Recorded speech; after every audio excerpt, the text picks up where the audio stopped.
Budgeting isn't about restriction, it's about direction. Most people think budget means cutting back on everything fun. But what if I told you it's actually the roadmap to financial freedom?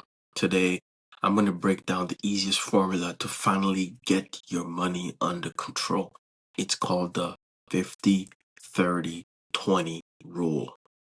And by the way, at the end of this video, you know exactly how to organize your paycheck into needs, wants, savings, and debt payoff. And stick around because I'll give you real life examples that make this rule super easy to apply. Once again, I'm Sam. Welcome to Empower Capital. Let's get straight to business. Remember, anything that I say is not financial, legal, or tax advice. Make sure to do your own research. This content is for educational purposes. All right, let's go. So number one, a 50% need, 50%, right? Need. First up, 50% of your take-home income goes to your needs. These are the non-negotiable, like housing, utilities, grocery, insurance, minimum debt payments, right? If you need it to live or keep the lights on, it's a need, right? So example would be like if you take home $4,000 a month and $2,000 should cover the rent or mortgage, groceries, transportation, and healthcare, right? So as a tip, if your needs are eating up more than 50%, that's a signal to either downsize your expenses or increase your income over time. Okay? If your needs are eating more than 50%, it's a signal to downsize your expenses or increase your income over time. So number two, let's talk about the 30%. Right? That's the wants, right? So 30 is for the wants, the fun stuff, right? Dining out, Netflix, vacation, shopping, concerts. These are the things you enjoy, not things you must have. For example, using like the $4,000 example, 4,000 paycheck, 1,200 could be guilt-free spending money on travel, gadgets, or going out with friends, and so on and so on, right? But as a tip, don't confuse wants with needs. DoorDash might feel like a need after a long day, but it actually belongs here, right? It's not a need, it's a want, okay? And for all the believers like myself and people of faith, whatever, we also have to incorporate our tithes and 10% of our paycheck that we earn in our jobs. Now let's talk about the 20%, right? Savings and debt repayment. Finally, like 20% goes to future you, savings, investing, and extra debt payments. This is where wealth is built. All right. So from a $4,000 paycheck, 800 could go towards emergency fund, a retirement account, or paying down credit cards faster. Okay. So if you got like a high interest debt, tackle that first. Once that's gone, put that money straight into savings and investing.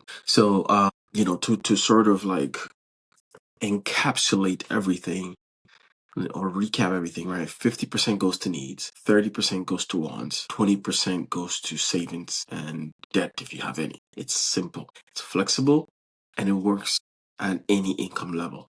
The key is consistency, all right? And also being able to live below your means to keep that level there, right? So stick with it, and you'll be amazed at how quickly your money starts working for you instead of against you. But the key here is being able to be disciplined and being able to live below your means, right? So to make this even easier, I put together a free budget template, and let me know if you want the link to that budget template. Plug in your numbers, watch how your money falls into place. And if you want more tips like this, don't forget to subscribe to Empower Capital, right? Never miss an episode. And just a quick question for you guys, listening wherever you are. Do you think your biggest struggle is keeping needs under 50% or saving that 20%? All right, drop me that in the comment, and I want to hear from you to see what you think. Right. So, but overall, I truly believe that 20% is the key to building wealth. And I remember in one of my earlier videos, first couple weeks, I did a session, an episode that describes or explains why that 20% was significant, why that number 20% was significant. Go look for that video. And it was derived from the story of Joseph, and when Joseph was in Egypt as the second in command to Pharaoh. Pharaoh had a dream, and in the dream, it was about a famine that was coming, and no one could interpret what the dream meant. And Joseph came, interpreted the dream, and Pharaoh asked, "What should we do about this famine that's coming?" Right, in about 7 years from where they were. And one of the proposals Joseph gave to save Egypt during that time was that Pharaoh should save 1/5 of all the goods, of all the crops, of all the commodities, or whatever you want to call it, that they had. And that was the saving grace for Egypt.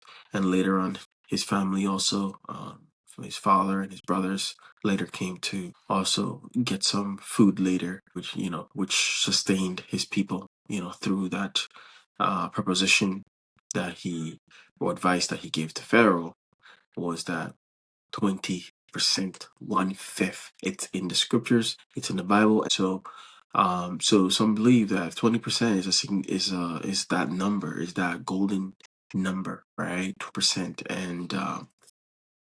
and that's why we go with 20%. Some financial advisors may tell you 10%, 15%. That's fine, but 20% is the number I like. So, anyways, I hope that helps, and stay blessed, and have a wonderful weekend. And remember, once again, we love you, and that's why we're doing this for you. Stay blessed. God loves you. We love you.